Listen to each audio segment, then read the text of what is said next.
Kamu mau nggak S2 di universitas tujuan kamu di luar negeri tahun ini? Kamu tahu nggak bahwa untuk dapat surat pernyataan diterima di universitas luar negeri tujuan kamu perlu lebih dari sekedar nilai IELTS atau nilai TOEFL. Di tahun 2016, aku mendapatkan beasiswa LPDP S2 untuk belajar Masters di United Kingdom. Nah, di tahun 2018, aku baru mulai kuliah di University of Birmingham.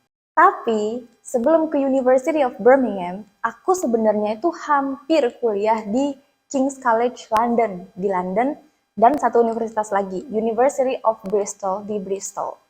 Nah, kalian kalau pengen tahu gimana caranya aku dapat 3 LOE unconditional dari 3 universitas ini, tonton video ini sampai habis ya.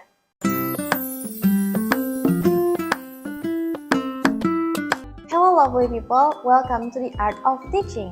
Nah, di episode kali ini aku akan sharing tentang my personal journey untuk mendapatkan LOE dari 3 universitas di United Kingdom.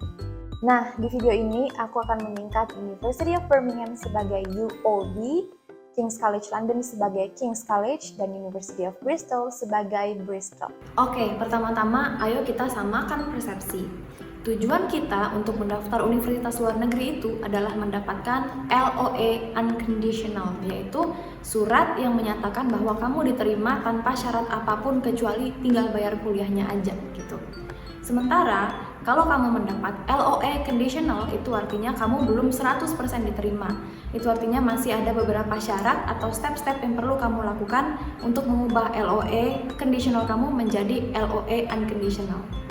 Persyaratan umumnya itu biasanya kamu perlu transkrip nilai dan ijazah kamu yang waktu S1 ditranslate lalu dikirim atau disubmit ke portal admission mereka. Kamu perlu personal statement yang adalah esai yang menceritakan kenapa sih kamu layak menjadi mahasiswa di universitas itu.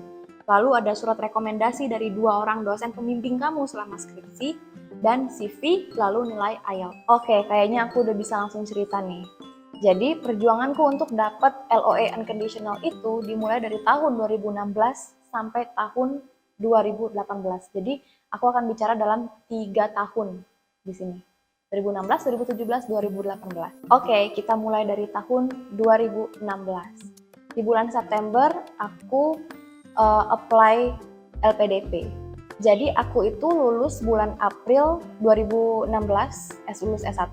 Kemudian aku ya kerja seperti biasa, kemudian hari September aku apply LPDP. Saat aku apply LPDP, aku sama sekali belum apply ke universitas mana-mana. Jadi pure daftar LPDP itu nggak punya LOE, conditional maupun unconditional. Ya, selama proses pendaftaran LPDP berjalan, aku daftar, aku ikutin setiap step-stepnya. Kemudian di tanggal 5 Oktober, 1 hari setelah hari ulang tahunku, aku mulai apply ke UOB. Nah, di bulan Oktober ini, saat aku pertama kali daftar UOB, aku belum punya syarat-syarat yang dia minta. Aku belum punya rekomendasi dosen, aku belum punya transkrip nilai yang ditranslate, aku belum punya nilai IELTS, aku bahkan belum kepikiran untuk ambil tes IELTS. Alasannya ya, karena pada saat itu aku masih tujuan fokus utamaku adalah aku harus dapat beasiswa ini dulu gitu. Jadi aku pending bagian urus administrasi untuk UOB, aku fokus ke how to get this scholarship. Nah, lalu bulan November aku tes terakhir LPDP yaitu tes interview. Setelah 1 bulan menunggu, akhirnya aku dapat surat cinta, kabar bahagia dari LPDP. Bulan Desember, yaitu bahwa aku diterima menjadi seorang awardee. Tapi ternyata peraturan dari tahun itu, aku tuh nggak bisa kuliah tahun 2017 karena aku belum punya LOE. I have to apply for universities yang startnya di tahun 2018. Nah, setelah aku dinyatakan lulus sama LPDP, LPDP memberikan aku letter of sponsorship, yaitu surat yang menyatakan bahwa aku ini disponsori oleh LPDP. Ini LOS, ini sebutannya LOS ya, penting banget untuk apply ke universitas-universitas. Karena kalau kamu sudah diterima di universitas ini, biasanya mereka akan minta deposit. Kalau kamu bisa bayar sendiri dulu depositnya, that's fine. Tapi kalau nggak bisa, kamu bisa tunjukkan surat LOS yang menunjukkan bahwa kamu adalah penerima beasiswa. Nah, setelah punya senjata LOS ini, aku semakin berani untuk melakukan melanjutkan next step-nya untuk apply Birmingham, yaitu tes IELTS. Aku tes IELTS itu tanggal 14 Januari tahun 2017. Jadi udah masuk 2017 nih ya. Nah, tanggal 19 Januari aku upload syarat-syarat yang udah lengkap aja. Tinggal minus nilai IELTS, karena nilai IELTS belum keluar tanggal 19. Sudah apply UOB, dan aku mulai start thinking of melebarkan jaring untuk apply ke 2 universitas lain, yaitu King's College dan Bristol. Lalu setelah aku dapat nilai IELTS tanggal 26, aku langsung apply ke University of Bristol, setelah dapat nilai IELTS. Dan sampai saat ini pun aku belum dapat jawaban apa-apa dari UOB ya. Lalu tanggal 28 aku upload nilai IELTS ke UOB. Terus tulisannya tiba-tiba berubah jadi pending decisions. Terus aku email-emailan sama admissionnya, aku tanya, ini maksudnya apa ya? Kenapa pending decision gitu? Terus mereka jawab, itu artinya proses admission kamu sedang diproses, tunggu aja gitu. Lanjut, tanggal 30 Januari aku mulai apply ke King's College. Nah, ini masih belum dapat jawaban dari UOB sama sekali gitu. Lalu tiba-tiba tanggal 10 Februari aku tiba-tiba dapat jawaban dari King's College yang paling baru aku daftar, justru paling cepat ngasih jawaban. They give me conditional offer. Nah, di sini aku bingung conditional kenapa nih, padahal nilai IELTS udah pas, semuanya udah aku lengkapin. Jadi ternyata conditional offerku itu karena masih ada satu tahap lagi yang perlu aku lewati, yaitu sesi interview Skype dengan program director dan salah satu guru yang akan ngajarin aku nanti di King's College. Untungnya interviewnya itu masih bulan Maret, jadi masih cukup lama sehingga aku bisa punya waktu cukup banyak untuk mempersiapkan diri.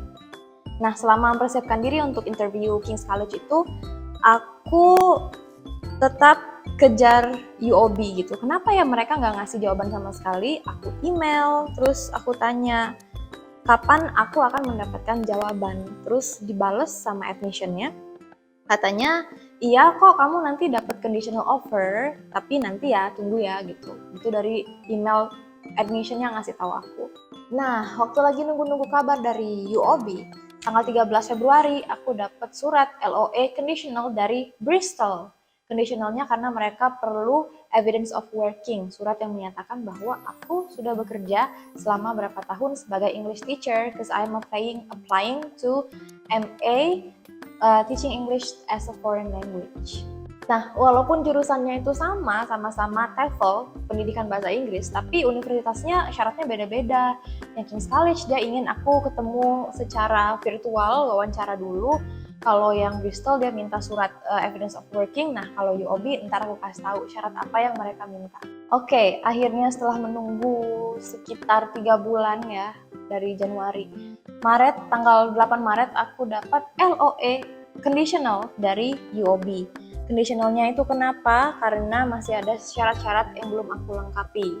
Yang pertama, surat rekomendasi 2 dosen universitasku dengan kop universitas dan ditandatangan dengan tinta yang basah. Itu artinya aku harus kirim dokumen fisik ke Inggris, ke Birmingham. Yang kedua, surat pernyataan dari universitasku yang S1 kemarin, suratnya itu namanya Confirmation of Eligibility for a Graduate Study. Nah, itu maksudnya itu syarat yang menyatakan bahwa seorang Tasya itu layak untuk S2 gitu. Dan itu harus keluar dari universitasnya, dari universitasku yang S1. Dan semuanya harus langsung dikirim fisik ke University of Birmingham. Nah, setelah dapat syarat-syarat gitu, aku langsung ngebut melengkapi semua syarat-syarat itu.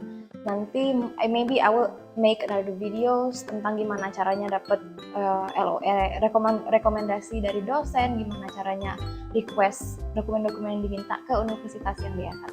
Oke, waktu berlalu, tiba-tiba udah Maret dan tiba-tiba udah tanggal 16 Maret, yaitu jadwal interviewku di King's College ya, dengan program directornya King's College. Interviewnya itu hanya berjalan selama 15 menit. Setelah interview, 1 jam setelah interview, aku ingat banget, aku langsung dapet LOA unconditional. Can you believe that? KCL, King's College London itu Mereka gercep banget sih. Dari awal proses mereka yang paling duluan ngasih conditional, interview, 1 jam setelah interview langsung dapat unconditional offer. Oke, sudah merasa aman, udah dapat LOA unconditional yang pertama, aku langsung kejar untuk UOB, melengkapi syarat-syarat UOB dan aku kirimkan semuanya setelah lengkap melalui pos namanya layanan IMS ke Inggris langsung. Perkiraan sampainya 10-14 hari. Jadi selama menunggu aku kejar yang lain juga. Nah, selama proses itu aku dapat email dari Bristol bahwa mereka sudah mendapat confirmation of evidence of working yang aku kirimkan dan katanya segera akan diproses menjadi unconditional. Tapi nih karena aku harus kuliahnya itu 2018, aku mendefer. Akhirnya artinya defer itu menunda kuliah 2017 ke 2018. Setelah aku melakukan defer, mereka bilang, oke, kalau gitu kita akan kasih kamu LOA unconditional nanti di tahun ajaran yang baru, jadi bukan sekarang. Tuh, beda sama KCL udah ngasih aku unconditional duluan, padahal untuk tahun depan gitu. Dan mereka sudah mendefer aku juga untuk tahun depan. Masih ingat dokumen-dokumen yang aku kirim ke Birmingham? Nah, sampai saat itu pun udah lewat beberapa hari, paketnya itu kok belum sampai-sampai. Aku kan bisa tracking ya. Kalau aku track nih, paketnya itu harusnya sudah sampai di tanggal 10 April. Tulisannya sudah diterima, ada nama penerimanya, orang UOB. Lalu aku email sama orang UOB-nya, kalian udah terima paketku belum? Itu there is no response at all, nggak ada respon sama sekali. Sampai tanggal 2 Mei, bayangin dari tanggal 10 ke tanggal 2 Mei. Tanggal 2 Mei aku baru dapat email konfirmasi dari tim UOB bahwa yes, we have received your documents gitu kan, kayak lama banget tuh merekanya. I don't know why, but UOB itu yang paling lama prosesnya. Oke, at this point aku mulai kesel sama UOB karena setelah aku mengirimkan pun dan mereka confirm bahwa udah diterima pun, LOA ku tidak berubah menjadi unconditional. Sementara I already have one unconditional offer, yaitu dari KCL, King's College. Dan aku mulai melakukan proses perpindahan universitas ke LPDP dari yang tadinya tujuan semulanya itu UOB, aku mau proses pindah ke King's College.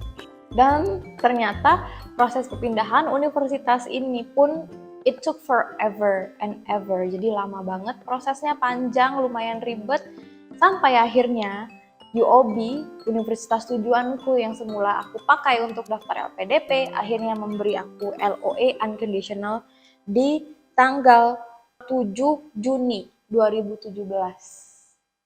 Jadi dari Mei ke Juni, a month for them to give me an unconditional offer. Setelah terima LOA unconditional dari UOB ini, aku tanya tim LPDP, udah sampai di mana nih proses pemindahan universitasku?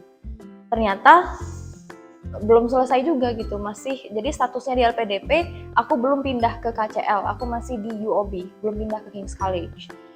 Because I already had enough dengan proses yang panjang dan tunggu-tungguan itu. I already have 2 unconditional offer. I told them, aku bilang ke LPDP, oke, kita batalkan proses pindahan universitasnya. I'm gonna stick with the university I applied for, yaitu UOB. So when I got my unconditional offer, aku langsung request ke UOB untuk tunda kuliahku ke tahun 2018 dan mereka menjawab, oke, nanti di tahun ajaran baru, yaitu sekitar bulan Oktober 2017, we will send you another unconditional offer untuk intake 2018. Selesai, sampai di sana hidupku tenang, aku nggak mikirin apa-apa lagi, tinggal menunggu surat unconditional dari dari UOB dan dari King's College untuk intake 2018 dan dari Bristol. Sampai di tahap itu pun aku sebenarnya masih berharap ke King's College ya sebenarnya. Karena ranking Universitas King's College itu lebih tinggi dari UOB dan mereka punya semacam program di mana aku nggak hanya akan dapat ijazah tapi juga punya sertifikat mengajar internasional yang namanya CELTA. I really had high hopes for King's College London. Tapi ternyata di tahun ajaran baru, tebak siapa yang kirim unconditional duluan? You guessed it right, UOB gave me my first unconditional offer untuk 2018 dan dokumen inilah yang diminta sama LPDP, bukan yang 2017, 2018. King's College London ngasih aku unconditional offer-nya itu too late, sekitar telat 2 minggu. Bristol lebih telat lagi 2 mingguan setelah King's College. Jadi yang paling duluan memberi aku unconditional offer untuk 2018 adalah UOB. Nah, setelah kamu lapor ke LPDP bahwa kamu sudah punya LOA unconditional, you have just to sit back and relax karena semuanya sudah selesai, perjuangan kamu sudah beres sampai di sini. Tinggal tunggu detik-detik kamu berangkat, kira-kira 6 bulan sebelum kamu berangkat, kamu akan dikasih confirmation of acceptance, yaitu surat CAS dari universitas yang kamu tuju, yang kamu bilang yes tadi. Oh, I forgot to mention, ketika kamu mendapat surat LOA unconditional, kamu harus jawab surat itu dengan yes or no. Kalau kamu nggak jawab yes, itu kamu dianggap, atau kamu nggak kasih respon apapun, kamu dianggap menolak, otomatis tempat kamu akan dikasihkan ke kandidat lain. So you have to answer, yes, I will gladly accept your offer. Dengan aku bilang yes ke UOB, maka aku otomatis menolak offer dari KCL, King's College, dan aku juga menolak offer dari Bristol. Akhirnya masuk kita ke tahun 2018, di mana aku tinggal menunggu surat CAS dari UOB untuk mengurus visa. Suratnya datang di bulan suratnya datang di bulan Juni. Kemudian dengan surat itu aku bisa meminta surat letter of guarantee dari LPDP untuk apply visa. Karena ketika kamu apply visa, kamu akan ditanyakan siapa sih yang akan mensponsori studi kamu gitu. Jadi kamu harus melampirkan LOG ini dari LPDP dan confirmation of acceptance dari university yang kamu tuju, yang sudah menerima kamu untuk mengurus visa. Nah, gitu ya teman-teman, itulah sekilas perjalananku dari mulai start apply Oktober 2016 sampai akhirnya mendapatkan jawaban LOA unconditional dari Birmingham Oktober 2017 dan mendapat confirmation of acceptance di bulan Juni 2018. Akhirnya aku bisa kuliah. Nah, terakhir aku mau kasih tahu aja kenapa sih alasan aku tuh kenapa akhirnya aku memilih UOB instead of King's College atau Bristol. Aku pilih UOB karena dia adalah universitas tujuan pertamaku, karena programnya aku lihat yang paling keren. Ada program di mana namanya Educational Observations, where we will go to UK schools dari primary sampai SMA untuk ngelihat gimana sih anak-anak di UK belajar. Gak ada satupun di waktu itu ya, tahun 2016, KCL tuh tidak menawarkan itu. Bristol pun tidak menawarkan program seperti itu. That's why I fell in love with UOB, dan that's why aku apply as UOB, dan aku yang menerima offer UOB lah yang aku terima pada akhirnya. Alasan kedua adalah letak kotanya. Birmingham itu kotanya sangat strategis, letaknya di tengah-tengah UK. Jadi kalau mau ke Manchester deket, kalau mau ke London deket, kalau mau ke Edinburgh yang di atas juga deket, dan tiketnya juga lebih murah. Di next video aku akan cerita perjuanganku untuk mendapatkan si LPDP. Nah, kalau kalian tertarik untuk nonton itu, please subscribe and you will see me talking about LPDP journey next week. Aku yakin kenapa aku bisa sampai diterima tiga-tiganya di universitas yang aku mau ini, it's because they were impressed with my personal statement essay, yaitu esai yang menyatakan kenapa aku berhak, kenapa aku layak menjadi mahasiswa di sana gitu. If you want to know how I wrote this essay, please subscribe to my channel biar aku semangat bikin video untuk ngajarin kalian gimana cara bikin essay yang bagus untuk personal statement. If you have any questions tentang admission process, please leave a comment and I will reply to them. Dan kalau kalian punya cerita tentang proses admission kalian juga boleh share di komen ya. Alright folks, thanks so much for watching. If you find this video useful, please like, share, and subscribe. And I'll see you next week with the new video. Bye bye. Have a wonderful week.